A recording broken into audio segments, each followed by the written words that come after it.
வருஷமும் திருவண்ணாமலையில சில மாதங்கள் அங்கே தங்குறது உண்டு. ஒரு முறை நான் திருவண்ணாமலையில் தங்கியிருக்கும் பொழுது அந்த திருவண்ணாமலையை சேர்ந்த ஒரு அன்பர் அவர் என்னை சந்திக்கிறதுக்கு வந்திருந்தாரு. அப்போ அவர் சந்திக்க வந்த நேரத்தில் நான் கொஞ்சம் சில வேலைகளில் இருந்தேன். அப்போ அந்த வேலைகளில் இருக்கும் பொழுது நீங்கள் கொஞ்சம் வெயிட் பண்ணுங்க, நான் அவங்களை சந்திக்கிறேன், பட் என்னன்னு கேட்குறேன்னு சொல்லியிருந்தேன். அப்போ அவர் என்ன கொஞ்ச நேரம் இருந்து என்னுடைய நூல்கள் எல்லாம் பார்த்துக்கிட்டு இருந்தார். நான் ஒரு அரை மணி நேரம் கழித்து பழையபடி அவரை போய் சந்தித்தேன். அப்போ அவர் என்னன்னு சொன்னார்னு சொன்னால், வழக்கமாக வர்றவங்க என்னதுக்காக வருவாங்கன்னு சொன்னால் அவங்களுக்கு ஏதாவது சந்தேகங்கள் இருக்கும். அந்த சந்தேகங்களை கேட்டு தெளிவுறதுக்காக வருவாங்க. இப்போ இவர் என்ன நோக்கத்தில் வந்தாருன்னு சொன்னால், நான் உங்களை ஒரு பேட்டி காண்றதுக்காக வந்திருக்கிறேன், நான் உங்களை சந்தேகம் தெளிவதற்காக வரல, ஒரு பேட்டி எடுக்கிற மாதிரி வாரேன்.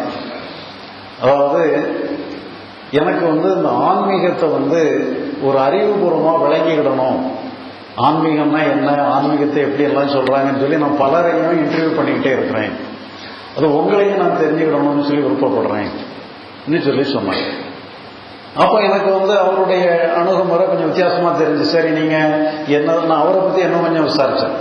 சரி, நீங்க என்னதான் பண்றீங்க, உங்களுடைய நடவடிக்கைகள் என்னங்கிறது, என்ன மாதிரி இன்டர்வியூ எடுக்கிறீங்க, என்ன மாதிரி நீங்க முயற்சி பண்றீங்க, எதை நீங்க தெரிஞ்சுக்கிட விரும்புறீங்கன்னு சொல்லி அவர்கிட்ட கேட்டிருக்கேன். அப்போ அவர் என்ன சொன்னாருன்னு சொன்னா, எனக்கு ஆரம்பத்துல இருந்தே எனக்கு இந்த கடவுள் நம்பிக்கையே கிடையாது, நான் கடவுளே நம்பாத ஒரு வழியில வந்தவன், எனக்கு கடவுள் இருக்கு, பிசாசுகள் இருக்கு, சாமி இருக்கிறான், சாத்தான் இருக்காங்கிறதெல்லாம் எனக்கு நம்பிக்கையே கிடையாது. ஆனா அதே நேரத்தில் இப்படி சொல்றவங்க சொல்றது உண்மையா பொய்யாங்கிறது தெரிஞ்சுக்கிட்டதுல எனக்கு ஒரு ஆர்வம். அதனால நான் இந்த ஆன்மீக கூட்டம் நடத்துறவங்க, இப்படி ஆன்மீகத்தோட ஈடுபாடு உள்ளவங்களை போய் நான் ஒரு பேட்டி காண்றது வழக்கம். அதே மாதிரிதான் உங்களையும் பேட்டி காண வந்திருக்கிறேன். சரி, நீங்க இப்போ எத்தனையோ வரை நீங்க பேட்டி கண்டிருக்கிறீங்க, நீங்க இதுவரைக்கும் என்னதான் தெரிஞ்சுக்கிட்டீங்கன்னு சொல்லி அவர்கிட்ட கேட்டேன். அப்போ அவர் என்ன சொன்னாருன்னு சொன்னா, இப்படி கடவுள் இருக்காரா இல்லையாங்கிறதெல்லாம் நான் ஒவ்வொருத்தட்டையும் கேட்கும் பொழுது ஒவ்வொருத்தரும் என்ன சொல்றாங்கன்னு சொன்னா, இது நீ கண்ணுக்கெல்லாம் அப்படிலாம் உனக்கு ஈஸியா தெரியாது, நாங்க சொல்றது நீ நம்புனா நம்பிக்கை இல்ல, நீ நேருக்கு நேரே தெரியணும்னு சொன்னீங்கன்னா நீ சில பயிற்சிகளை பண்ணணும், சில தியானங்களை பண்ணணும், சில மந்திர ஜபம்லாம் பண்ணணும். அப்படியெல்லாம் பண்ணினா தான் உனக்கு இந்த மாதிரி சில அனுபவங்கள், சில காட்சிகள்லாம் கிடைக்கும் சொல்லி சொன்னாங்க. அப்போ சரி, நீங்க எப்படி ஏதாவது பண்ணி பார்த்தீங்களான்னு சொல்லி சொன்ன உடனே அப்போ அவர் என்ன சொன்னா, அவருடைய அனுபவங்கள்லாம் சொன்னார். இப்படி எல்லாருமே அப்படி சொன்னதுனால நான் என்ன பண்ணேன்னு சொன்னா, அவங்க என்னென்னலாம் சொன்னாங்களோ அந்த பயிற்சிகள்லாம் பண்ணி பார்த்தேன். சரி, பயிற்சிகளை பண்ணி பார்த்தீங்க, உங்களுக்கு ஏதாவது பலன் கிடைச்சதா? அப்போ அவர் என்ன சொன்னார்னு சொன்னா, உண்மையிலேயே அந்த பயிற்சிகள் பண்ணதன் மூலமா சில அனுபவங்கள் எனக்கு கிடைச்சது. சில தெய்வங்கள் இருக்கிறாங்க, இல்ல முனிவர்கள் இருக்கிறாங்க, இப்படி எல்லாம் எல்லாரும் சொன்னதான் நான் கேட்டுக்கிட்டு இருந்தேன். ஆனா சில பயிற்சிகள் பண்ணும் பொழுது எனக்கு நேரடியாகவே சில தெய்வீகமான காட்சிகள்லாம் கிடைச்சது, சில தெய்வீகமான தோற்றங்கள்லாம் எனக்கு கிடைச்சது, சில ஒளியெல்லாம் பார்க்க முடிஞ்சது, சில ஓசைகள், ஒலி, இதுகள் எல்லாமே எனக்கு நேருக்கு நேராகவே எனக்கு தெரிய முடிஞ்சது சொல்லிக்கிட்டு இருந்தார். சரி, இப்போ நீங்க உண்மையில் அப்படி ஒண்ணு இருக்கா இல்லையான்னு சொல்லி நீங்க டவுட்ஃபுல்லா இருந்தீங்க. இப்ப நீங்க சில பயிற்சிகள் பண்ணது மூலமா உங்களுக்கு நேரடியாகவே அது அனுபவம் கிடைச்சிருக்கு. இப்ப நீங்க அனுபவபூர்வமா தெரிஞ்சதுனால அப்புறம் அதை பற்றி உங்களுக்கு சந்தேகம் இருக்கிறதுக்கு வாய்ப்பு இல்லை. இப்போ ஃபர்தரா நீங்க என்ன தெரிஞ்சுக்கிறதுக்கு விரும்புறீங்க? ஏன்னா உங்களுக்கு தெய்வங்கள் இருக்கா, கடவுள் இருக்காங்களா, பேய் பிசாசுகள்லாம் இருக்குதா, முனிவர்கள் இருக்கிறாங்களாங்கிறதெல்லாம், நீங்க சித்தர்கள் இருக்கிறாங்களா, எல்லாம் நீங்க டவுட் பண்ணிக்கிட்டு இருந்தீங்க.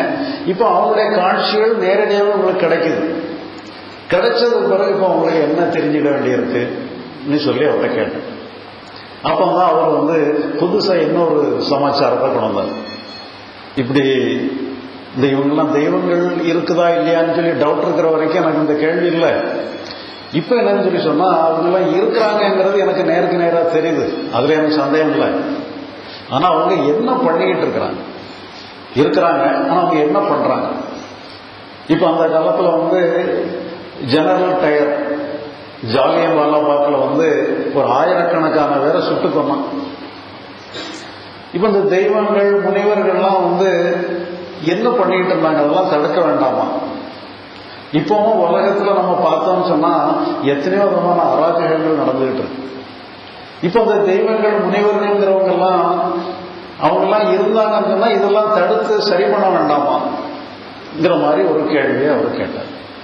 அப்போ அவர் என்ன கேட்டேன்னு சொன்னா, ஐயா நீங்க வந்து தெய்வங்களே முனிவர்களே நேரடியாவே சந்திச்சிருக்கீங்க, நீங்க அவங்ககிட்டே கேட்ட வேண்டியதானே, நீங்க என்ன பண்ணிக்கிட்டு இருக்கீங்க, இதெல்லாம் நீங்க சரி பண்ண வேண்டாமான்னு சொல்லி அவங்ககிட்டே கேட்ட வேண்டியதானே, நீங்க ஏன்ட்ட வந்து கேட்டே பிரயோஜனம்?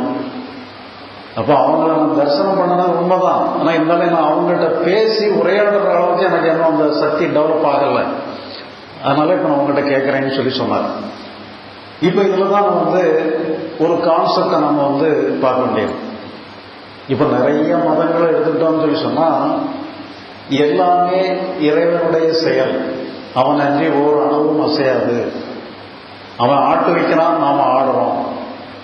அவன் தான் நம்மளை இயக்குறான், நாம இயங்குறோம். அவன் தான் கர்த்தா, நாம கருவிதான்ங்கிற மாதிரி நிறைய கான்செப்ட் எல்லாம் இருக்கு. இப்போ அந்த மாதிரி ஒரு கான்செப்ட் நம்ம வச்சுக்கிட்டோம்னு சொல்லி சொன்னா எல்லாமே இறைவன் தான் செய்யறாங்க பொழுது அப்ப நடக்கக்கூடிய பிரச்சனைகளுக்கு இறைவன் தான் காரணம் மாதிரி ஆயிருக்கு.